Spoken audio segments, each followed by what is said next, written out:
నేను మీ Tejashree. Welcome back to my channel. ఇవాళ మన ఇంటి గార్డెన్ స్పెషల్ అండి. చాలా అరుదుగా దొరికే నేతి బీరకాయలతో పక్కా రుచికరమైన పచ్చడి చేసేద్దాం. ఈ పచ్చడి అన్నంలో కానీ, దోసలో కానీ, ఇడ్లీలో కానీ ఏదైనా సూపర్‌గా ఉంటుంది.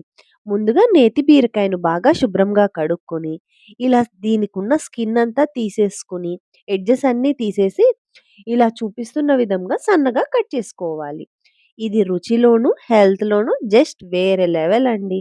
ఇప్పుడు స్టవ్ మీద కళాయి పెట్టుకొని, కొద్దిగా ఆయిల్ వేసుకొని, ఆయిల్ కొద్దిగా వేడయిన తర్వాత పోపు దినుసులు, కరివేపాకు వేసుకొని, అవి 2 కొంచెం చిటపటలాడిన తర్వాత ఎండుమిరపకాయలు వేసుకోవాలండి.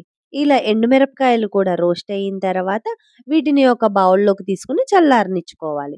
ఇప్పుడు అదే కళాయిలో మనం కట్ చేసి పెట్టుకున్న బీరకాయ ముక్కలు, ఇంకా టమాటా ముక్కలు వేసుకుంటున్నాను.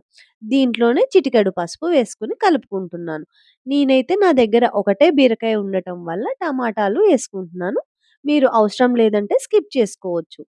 ఇప్పుడు ఒక మిక్సీ జార్‌లోకి మనం ముందుగా వేయించి పెట్టుకున్న పోపు దినుసులు, ఒక పావు చెంచాడు మెంతిపిండి, రుచికి సరిపడా ఉప్పు, కావాలంటే కొంచెం చింతపండు వేసుకొని ఒకసారి మెత్తగా గ్రైండ్ చేసుకున్న తర్వాత మాత్రమే మనం ముందుగా వేయించి పెట్టుకున్న ముక్కలను కూడా వేసుకొని మళ్ళీ ఒకసారి గ్రైండ్ చేసుకున్నామంటే మన నేతి బీరకాయ పచ్చడైతే రెడీ.